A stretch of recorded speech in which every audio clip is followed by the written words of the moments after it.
Hello, my name is Gabriel Luciani. I am a curator and researcher based in Barcelona, Catalonia.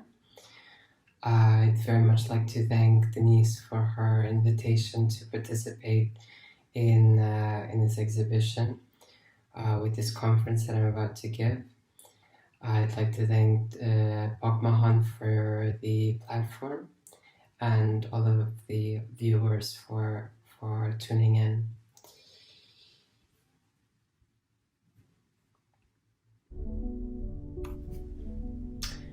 What is flesh? What is material? What is metal? What is bone? What is glass? What is skin? What is dust? What is marrow? What is blood? What is slime? These are all questions that have seemingly easy answers, technical answers, scientific answers, biological answers. But these answers reduce things to description, to literality. Poetry deals with these pieces of matter in a queer way. Poetry is a definitively nonlinear, nondescriptive, and radically disobedient and malleable material that helps a word bend any rigid adherence to definition.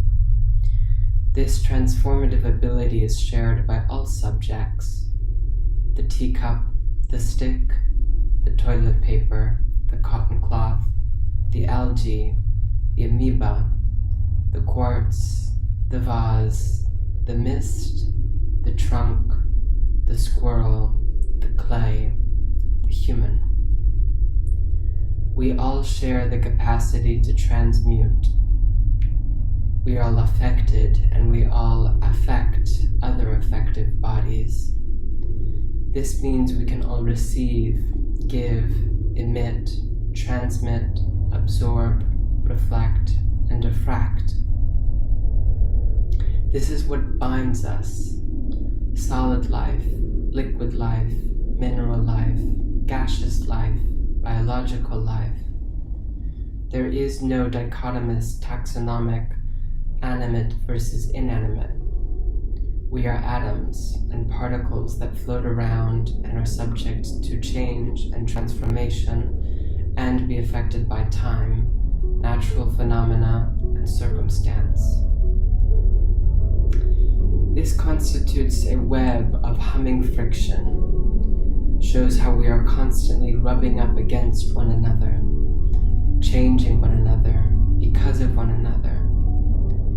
This signals to our mutual fragility and vulnerability, how easily we can break and how fertily we can repair, regrow, and recycle. Over the past 10 months, I have been embarking on a journey that has adopted the name Affective Vessels. It is a research theory project that seeks to unite us, help us realize our similarities and commonalities.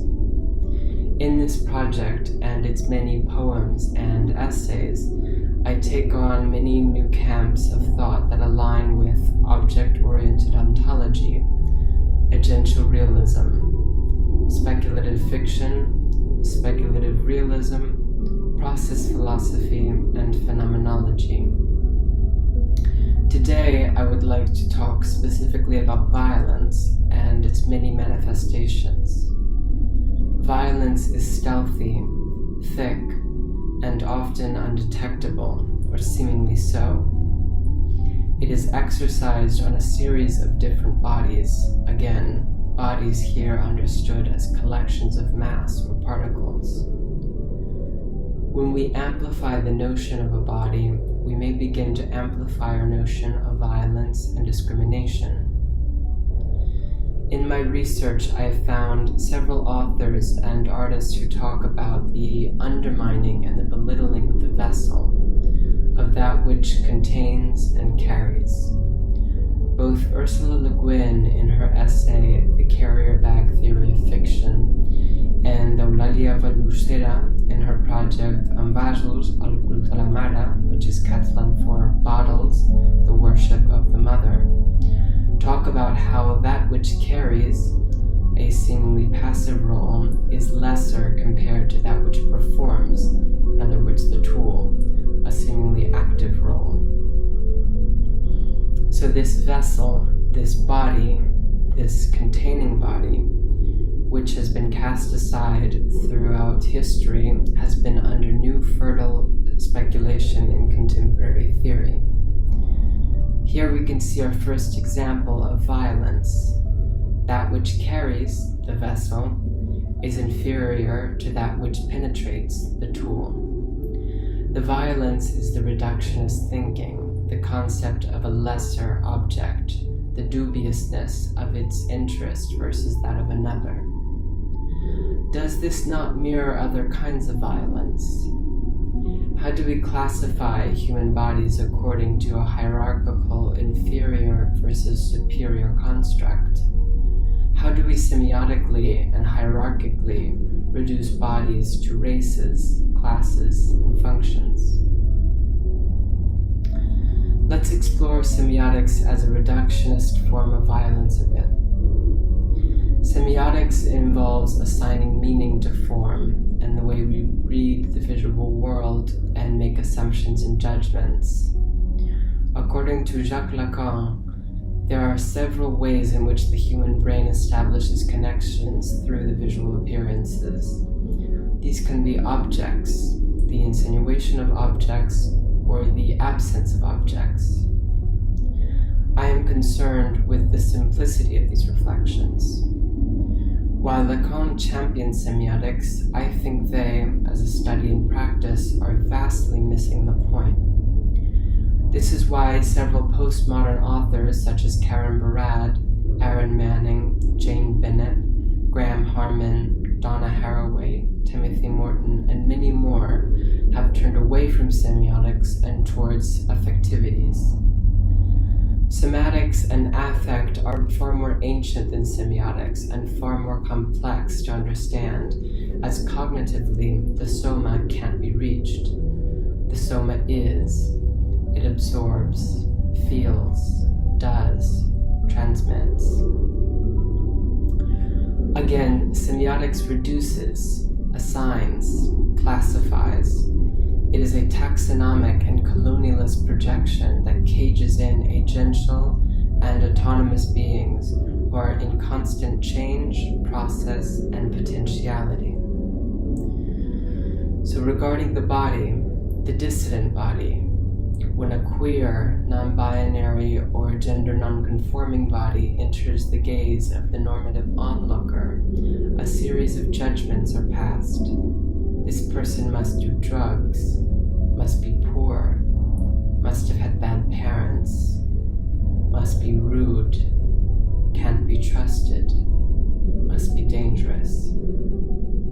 Similar models of negative speculation and projection can be applied to black and brown bodies in majority white contexts, and functionally diverse people in a majority functionally homogeneous society, and so on. It is a discrimination that occurs on the street, in public transport, at home. It is the product of the friction between all subjects, how we clash into one another, how we misread one another based on archaic semiotic codification and imprecise associative classification.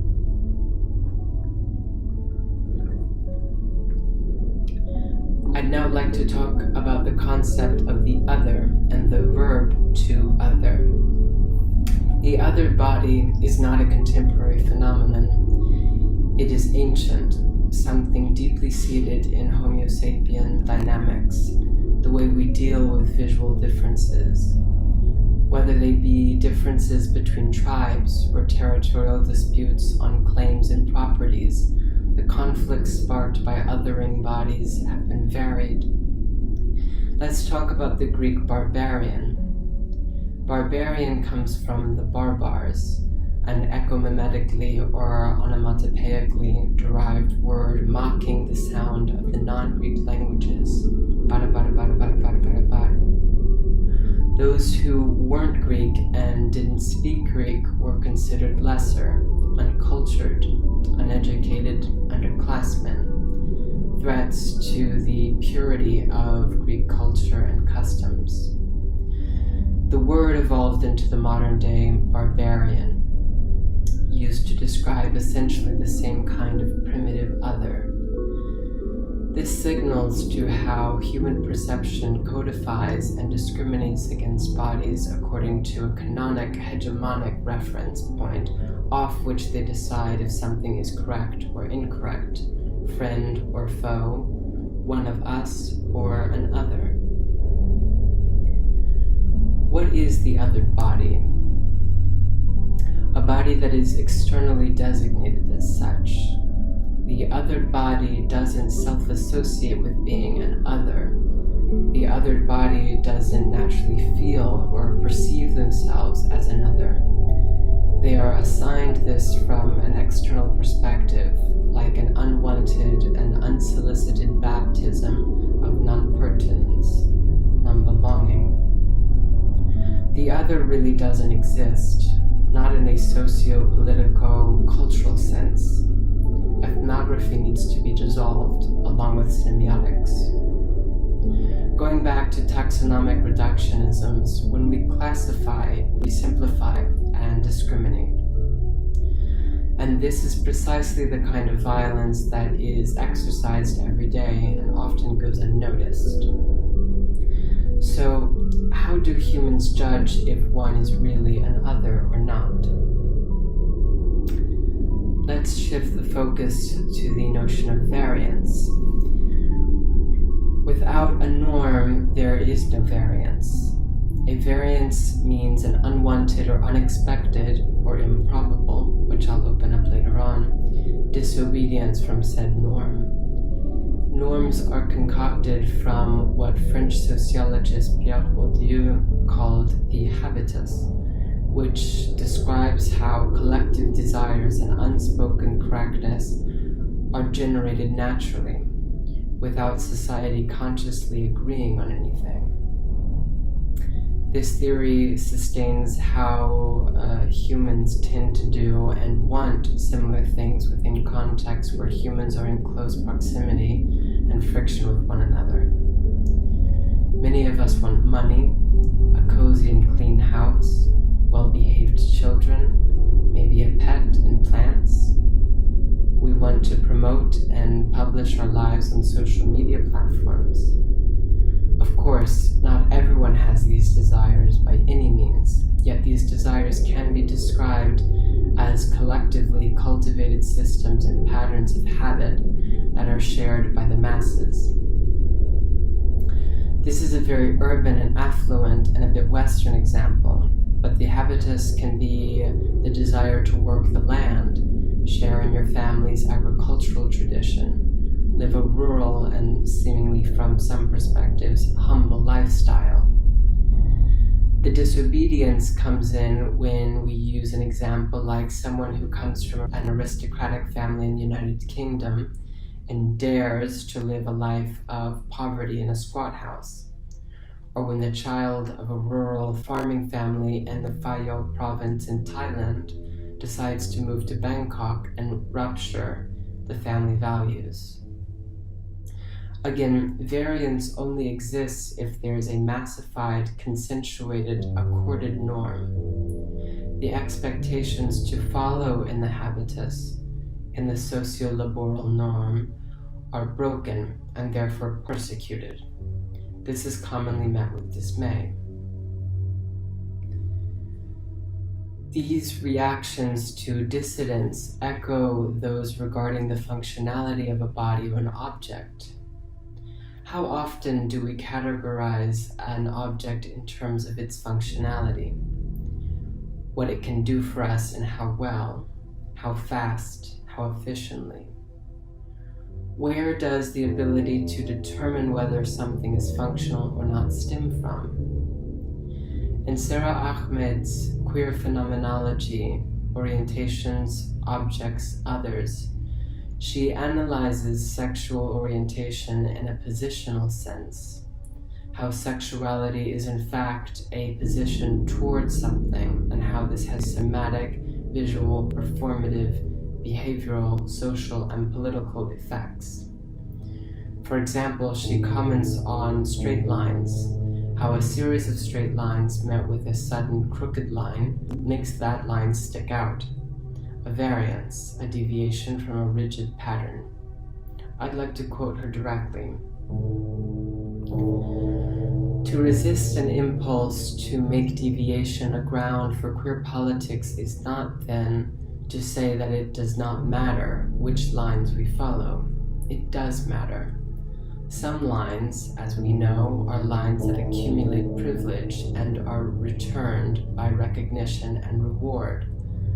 Other lines are seen as ways of an ethical life, as deviations from the common good. Despite this, queer is not available as a line that we can follow. And if we took such a line, we would perform a certain injustice to those queers whose lives are lived for different points. For me, the question is not so much finding a queer line, but rather asking what our orientation toward queer movements of deviation will be. If the object slips away, if its face becomes inverted, if it looks odd, strange, or out of place, what will we do? If we feel oblique, where will we find support? A queer phenomenology would involve an orientation toward queer, a way of inhabiting the world by giving support to those whose lives and loves make them appear oblique, strange, and out of place.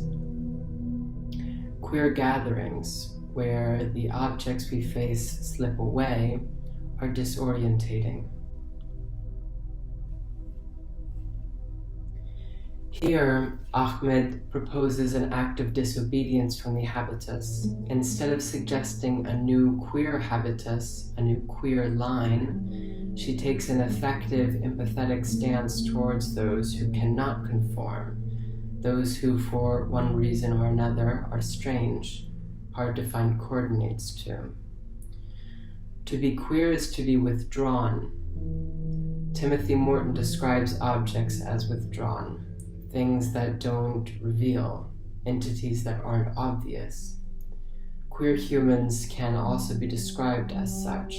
Laura Marx would have used the word unknowable, which also hints at how objects in queer bodies are constantly displacing themselves, shape-shifting before our very eyes. So to go back to functionality, how many times have we gotten upset? Yes, emotionally upset or frustrated with an object for not obeying us, for not aligning to our needs and expectations for it, for not performing its promised function. It is ironic that we understand solid subjects as inanimate, Latin for without a soul or movement. Yet we have such emotive reactions and dialogues with them. Have you ever hurt an object, smashed it because you were so frustrated with its functional disobedience? How does this transfer into human examples? What about humans with ovaries? Many of them, mostly cis women, are judged whether or not they can reproduce.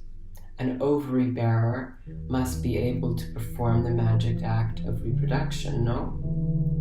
But if they don't, or can't, this is often met with rejection and in some cases abjection and exile. The person is considered dysfunctional as they can't reproduce, and they are made to feel so. The habitus strikes once more. She must be able to have babies. Just look at those hips. We have a serious problem if we classify a body's reproductive capacities based on the superficial visuality of said subject. So again, When this promised function is thwarted on objects and humans, is disobeyed, we exercise violence against them. We reduce a range of solid and biological bodies to effective versus ineffective, functional versus dysfunctional. This is the most rampantly viral dissemination of discrimination and violence. To begin to fade out, I'd like to talk about improbable images and their importance in society.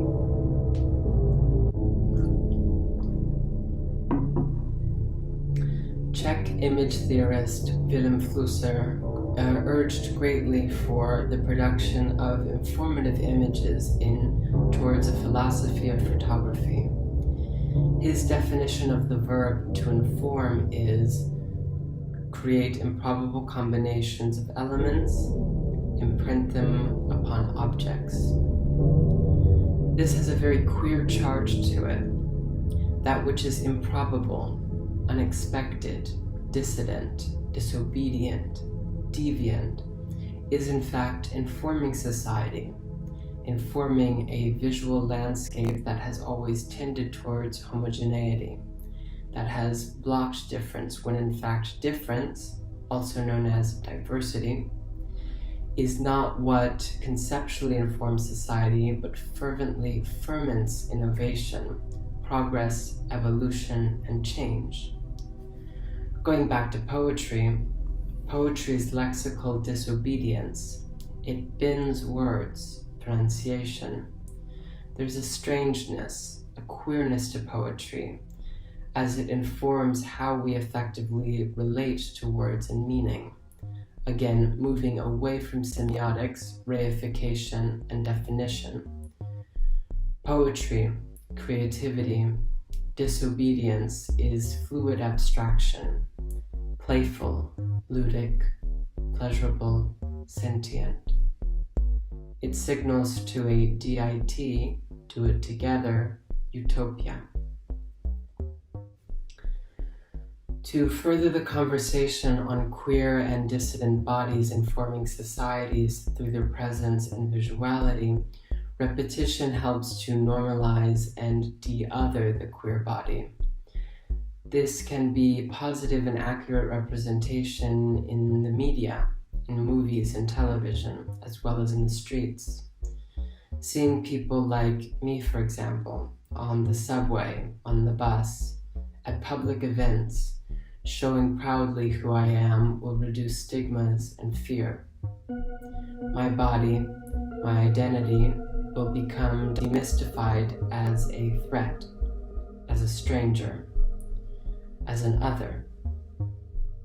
When parents turn their children away from me when they see me on the subway, this is one of many examples of symbolic violence that make queer people feel unsafe and unwelcome. Queer people, non-binary people, gender non-conforming people, gender-hacked and genderqueer people like myself do not necessarily seek to adhere to a heteronormative visuality, currently called passing or to pass. There is no intention to arrive or finish our transition. For the non-binary body, the transition is constant, everlasting, latent, a humming becoming. We aren't concerned with an end, with conformity. We are shapeshifters. We morph constantly, sometimes seemingly right before the very eyes of the normative onlookers. We are either but neither, all and none, in between and beyond.